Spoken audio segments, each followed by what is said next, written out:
আদাব, নমস্কার। এখন আমি আপনাদের সামনে কোডিং সম্পর্কে কিছু তথ্য দেবো। আসলে কোডিং জিনিসটা কি? প্রোগ্রামিং ল্যাঙ্গুয়েজের সাহায্যে কি করা হয়।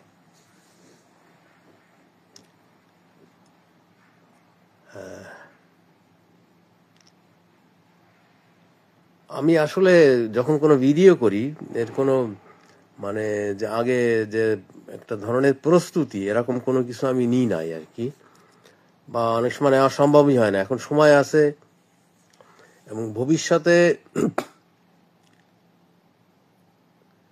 কোডিং হাতে কলমে দেখানো হবে, কিভাবে কোডিং করতে হয়, স্ক্রিপ্টিং করতে হয়।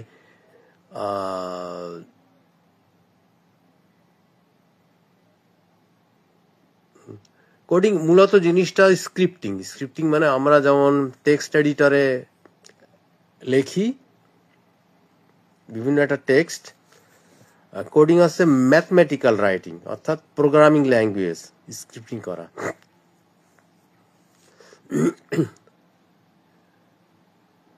তা এখন এই যে কোডিং, যেহেতু এটা একেবারে যারা কোডিং শিখবে তাদের জন্য না পুরোপুরি এই কথাগুলো, এই কারণে আমি একটু অন্যভাবে প্রকাশ করার চেষ্টা করব। এক কথায় বলি, আপনারা মোবাইলে বা বিভিন্নভাবে বিভিন্ন জায়গায় যে সমস্ত অ্যাপগুলো ব্যবহার করেন, সেই অ্যাপগুলো কোডিং এর মাধ্যমে তৈরি করা হয় অথবা স্ক্রিপ্টিং এর মাধ্যমে তৈরি করা হয়। আর এইগুলো তৈরি করে প্রোগ্রামার বা কোডার, এরাই তৈরি করে এইগুলো।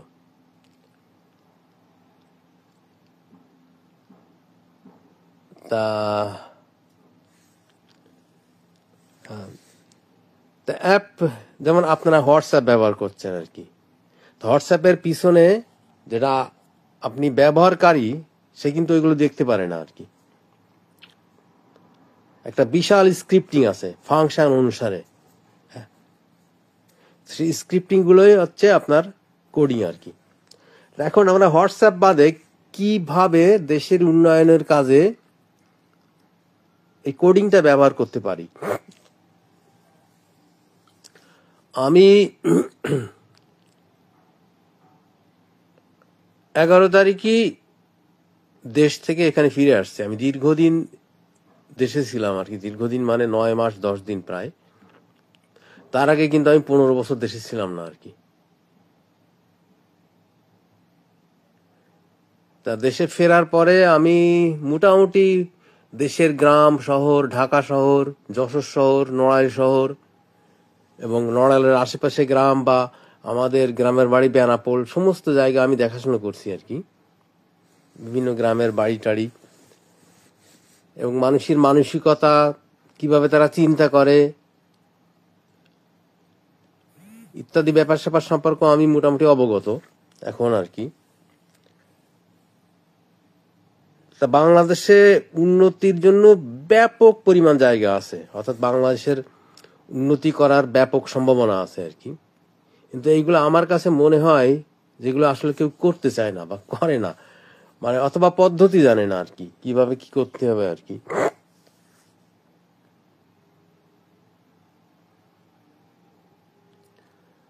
তা আমি একটা ছোট্ট উদাহরণ দিই আর কি।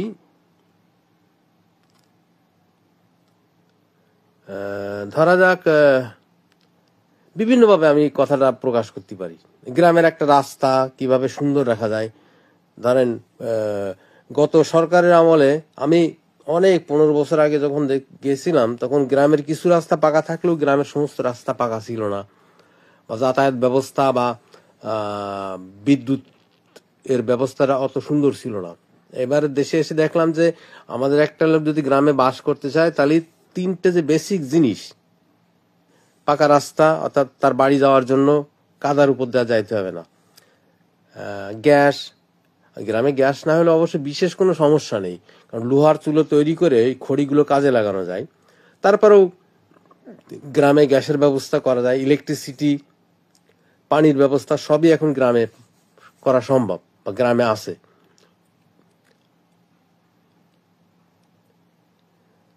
তা সেই ক্ষেত্রে আমি এই যে কোডিং এর ব্যাপারটা অ্যাপ্লাইয়ের ব্যাপারে গ্রামও উদাহরণ হিসেবে ধরতে পারি, শহরও উদাহরণ হিসেবে ধরতে পারি। তা আজকে ধরেন আমার গ্রামের বাড়ি, অর্থাৎ আমি গ্রামে জন্ম না, আমার জন্ম আছে যশোর শহরে, কিন্তু আমার গ্রামের বাড়ি হচ্ছে শার্শা থানার ডিহি ইউনিয়নের নারকেলবাড়িয়া গ্রামে। সেখানে আমার পূর্বপুরুষের বাড়ি, বাপের দিককার আর কি। তা এখানে একটা বাজার আছে গ্রামের পাশে, গ্রামের বেতনা নদীর পাশে শিকেরপুর মানে শহর না, বাজার আর কি। তো এখানে এই রাস্তাঘাটগুলো তৈরি হয়েছে, কিন্তু রাস্তার পাশে পরিষ্কার পরিচ্ছন্নতার ব্যাপারে ধরেন তেমন একটা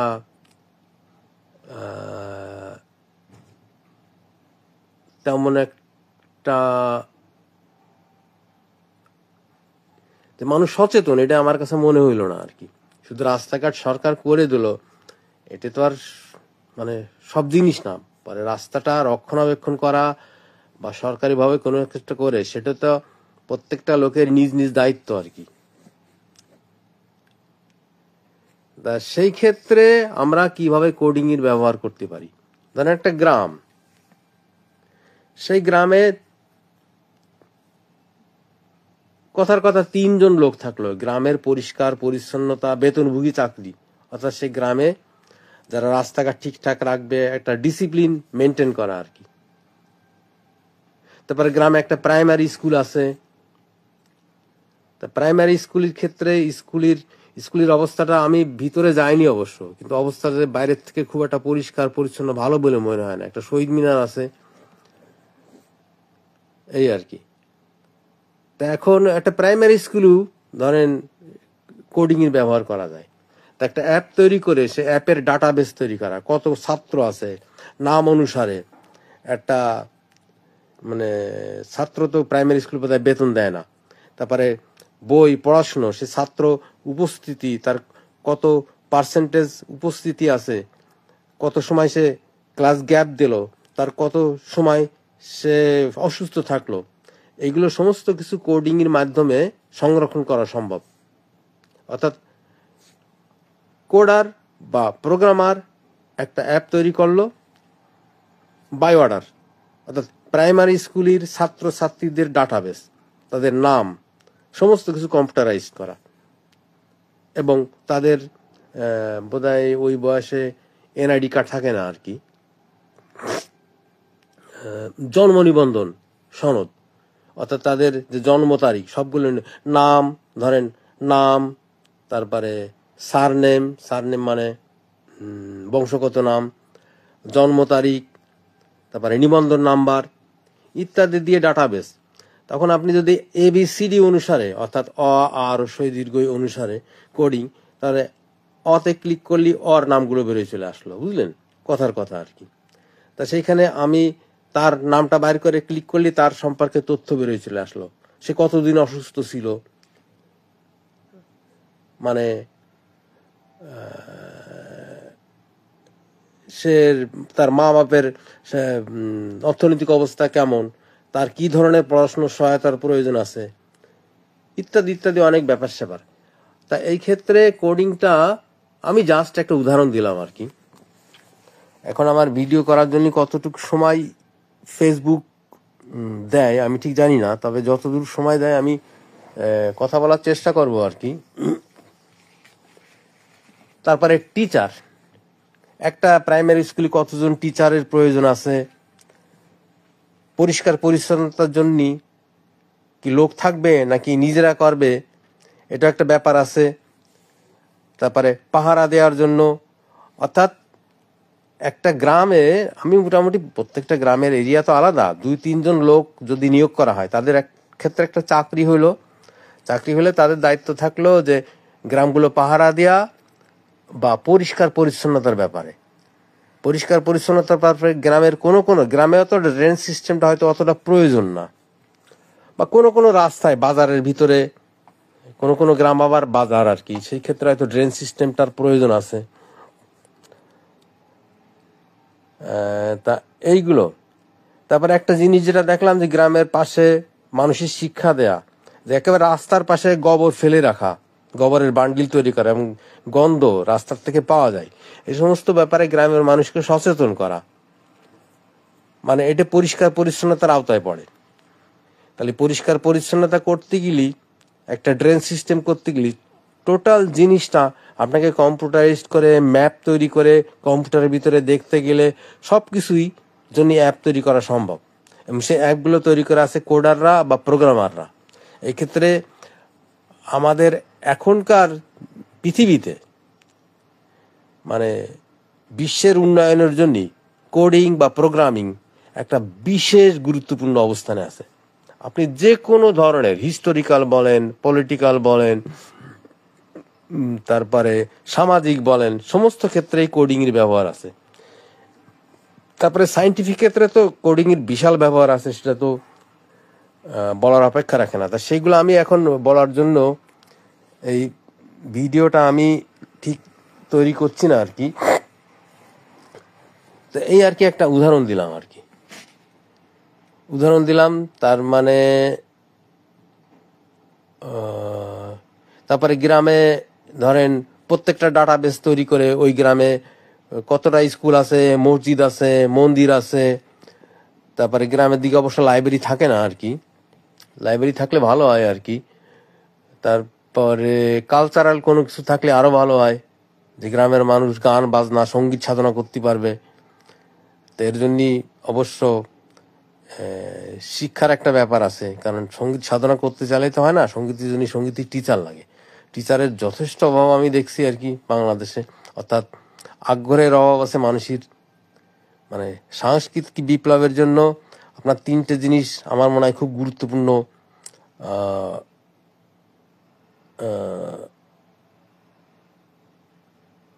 মানে গুরুত্বপূর্ণ ব্যাপার হয়ে দাঁড়াবে। সেটা হচ্ছে সঙ্গীত সাধনা, সঙ্গীত, যন্ত্রসঙ্গীত, নৃত্য, তারপরে নাট্য, তারপরে এইগুলো প্রত্যেকটার একটা ডাটাবেস তৈরি করা যায়, একটা গ্রামের মানুষকে সচেতন করা, তারপরে তাদের চিত্ত বিনোদন সমস্ত কিছুর জন্য, অর্থাৎ কাজের ফাঁকে ফাঁকে শুধু মানুষ শুধু কাজই করবে এমন তো কিছু না, অর্থাৎ তাদের কাজের সুযোগ করে দেয়া, তারপরে ইত্যাদি ব্যাপার স্যাপার। আপনার জাস্ট গ্রামে এখন পাওয়া যায়, ইজি বাইক পাওয়া যায়, এটা একটা ভালো জিনিস। ইজি বাইকের আমি সুবিধা অসুবিধাটা সম্পর্কে অতটা জ্ঞাত না আর কি।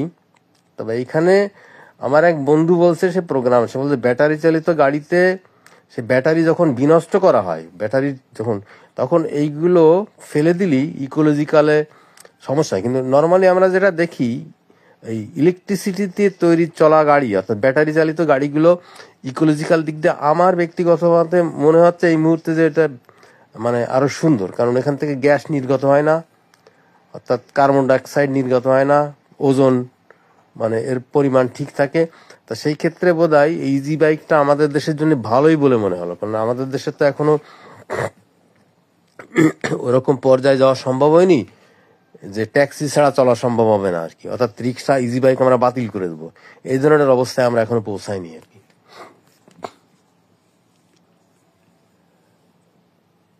তাই যে প্রত্যেকটা সামাজিক কার্য সবকিছুই কোডিং এর মাধ্যমে নিয়ে চলে আসা সম্ভব। স্ক্রিপ্টিং করে অ্যাপ তৈরি করা এবং অ্যাপের ভিতরে সমস্ত তথ্য ইনফরমেশন গুলো পেয়ে যাওয়া। আর কোডিং এর একটা বিশেষ যে অনলাইন সমস্ত কাজগুলো হলে দুর্নীতি কমে যাবে বাংলাদেশে ডেফিনেটলি। আমি আমার জমির খাজনা দিলাম, আমি আশ্চর্য হয়েছি, খাজনা দেওয়ার ক্ষেত্রে আমি অনলাইন খাজনা দিচ্ছি, আমাকে কোনো রকমের দুর্নীতির আশ্রয় নেওয়ার প্রয়োজন হয়নি। অতএব এই যে এই দুর্নীতি বন্ধ করা, ডিজিটালাইজড করার মাধ্যমে দুর্নীতি যে বন্ধ করা সম্ভব, এটা এখন আমি মোটামুটি বুঝতে পারছি আর কি। তা এখন তা আজকের মতো এখানে এই ভিডিওটা শেষ করছি আর কি। তা আপনারা সকলে ভালো থাকেন, পরবর্তীতে আরো ভিডিও তৈরি করা হবে ইউরোপের শহর দেখানো হবে, মানে ইউরোপের সাথে বাংলাদেশের শহরগুলোর পার্থক্য কেমন সেগুলো আস্তে আস্তে আমি চেষ্টা করব। অবশ্যই এগুলো পাশাপাশি বাংলাদেশের একটা রাস্তা, ইউরোপের একটা রাস্তা যদি দেখানো হয় ভিডিওর মাধ্যমে, তাহলে অনেক সুবিধা হয়, কিন্তু সেটা করা খুব কঠিন জিনিস আর কি। কারণ বাংলাদেশের রাস্তাঘাটগুলো তো আপনারা সবাই চেনেন, কি ব্যাপার স্যাপার। আর এই ইউরোপের রাস্তাগুলো দেখলে আপনারা বুঝতে পারবেন, এটা নর্মালি একটা গলি ধরনের রাস্তা ইউরোপে যেটা হয়, একটা মেন রাস্তা, তার পাশে থাকে একটা ফুটপাত, তার পাশে থাকে একটা ঘাসের অংশ যেখানে কোনো কিছুই, তার পাশে থাকে বাড়িঘর দরজা আর কি। অর্থাৎ এইভাবে কত সুন্দরভাবে করে নেওয়া। আমি যখন ছাত্র ছিলাম তখন একটা মেজারমেন্টের কাজ করছিলাম আর কি, অর্থাৎ ব্রিগেড ধরনের আর কি, যে আমাদের তাই সেইখান থেকে আমি এই রাস্তা মাপার কাজটা করছিলাম আর কি। অর্থাৎ সেই রাস্তাগুলো মেপে মেপে রাস্তার প্রস্তর প্রশস্ত কতটুক, ঘাসের অংশ কতটুক, ফুটপাত কতটুক প্রশস্ত, এইগুলো মেজারমেন্ট করার দায়িত্ব ছিল আমাদের আর কি। মেজারমেন্ট করে ক্যালকুলেটারে ক্যালকুলেশন করে বিভিন্ন রকমের করে এটাই শহরের যে অর্থাৎ শহরের মেনটেনেন্সে যারা আছে, অফিস আর কি, রাস্তাঘাটের দায়িত্বে যারা আছে তাদের দিয়ে দেওয়া আর কি, এটাই ছিল আমাদের কাজ আর কি। অনেক ছাত্র অবস্থায়, তখন আমি অনেক ইয়ং আর কি। তা এইভাবে আমার মনে হয় এই ধরনের ভিডিও করলে হয়তো আমাদের দেশের মানুষের উপকার হবে, আমি ঠিক জানি না। তবে কোডিং একটা খুব গুরুত্বপূর্ণ জিনিস, আর যারা কোডিং শিখতে চান ভবিষ্যতে, কোডিং শিক্ষার ক্ষেত্রে অর্থাৎ তাদের জন্য কিছু কথা বলে আসছি। ফাংশন শেখা ছাড়া কোডিং শিক্ষা সম্ভব না। আর ফাংশনটা শেখা হয়, আমার সম্ভবত শিক্ষা শুরু আছে ইন্টারমিডিয়েট সেকেন্ড ইয়ার থেকে। অর্থাৎ ক্যালকুলাস যে জিনিসটা ছিল, এখানে ফাংশন, তারপরে লিমিট, ইন্টিগ্রেশন, এইগুলো থাকে। তো তা ফাংশন না শিখলে কোডিং শেখা, অর্থাৎ কোডিং শিখতে গেলে আস্তে আস্তে অনেক ম্যাথমেটিক্যাল নলেজ লাগে। আর কিন্তু কোডিং যারা ব্যবহার করে, অ্যাপগুলো তৈরি করে, তাদের তেমন একটা কিছুই লাগে না, তাকে শুধু ব্যবহার পদ্ধতিটা জানা লাগে। তাই জন্য কোডিং এর একটা ব্যাপক ব্যবহার হবে বাংলাদেশে, এটা আগাম বলে দেওয়া যায় আর কি। এখন যেমন রেলের টিকিট বিক্রি করতে গেলেই অ্যাপগুলো ব্যবহার করা হচ্ছে, বা শুধুমাত্র উন্নত মানের জায়গায়, তারপরে কিছু কিছু শপিংয়ে ব্যবহার করা হচ্ছে। অর্থাৎ আপনি কার্ডের মাধ্যমে পেমেন্ট করছেন, বা কোথায় দেখলাম কোডিং এর ব্যবহার। আর কিন্তু একেবারে সর্বোপরি এর ব্যবহারটা ওইভাবে শুরু হয়নি, এটা আস্তে আস্তে আরো 20-30 গুণ বেড়ে যাবে বাংলাদেশে, বা বাড়া সম্ভব। এর জন্য প্রচুর প্রোগ্রামারের প্রয়োজন হবে, আর প্রোগ্রামার হইতে গেলে বেশ কঠিন কাজ, প্রায় 7-8 বছর সময় লাগে কোডিং শিখতে গেলে। এই জন্যই আমি কিছু কিছু কোডিং শিক্ষার ভিডিও আস্তে আস্তে পাবলিশ করব, এবং আপনাদের আহ্বান জানাই, যারা ইন্টারমিডিয়েট সেকেন্ড ইয়ারে পড়েন এবং কোডিং এর ক্ষেত্রে, শিক্ষার ক্ষেত্রে, এবং এই কারণে আপনারা ভালো ভালো চাকরিও পাবেন ভবিষ্যতে কোডিং জানলে। অথবা আপনি যদি অন্য সাবজেক্টও পড়েন এবং পাশাপাশি যদি আপনি কোডিংটাও শিখে নেন, সেক্ষেত্রে আপনার চাকরি পাওয়ার ক্ষেত্রে অনেক সুবিধা পাবেন আপনি। তা আজকে এখানেই শেষ করছি, ভালো থাকেন, ধন্যবাদ। আজকের মতো এখানেই শেষ করছি, ওকে।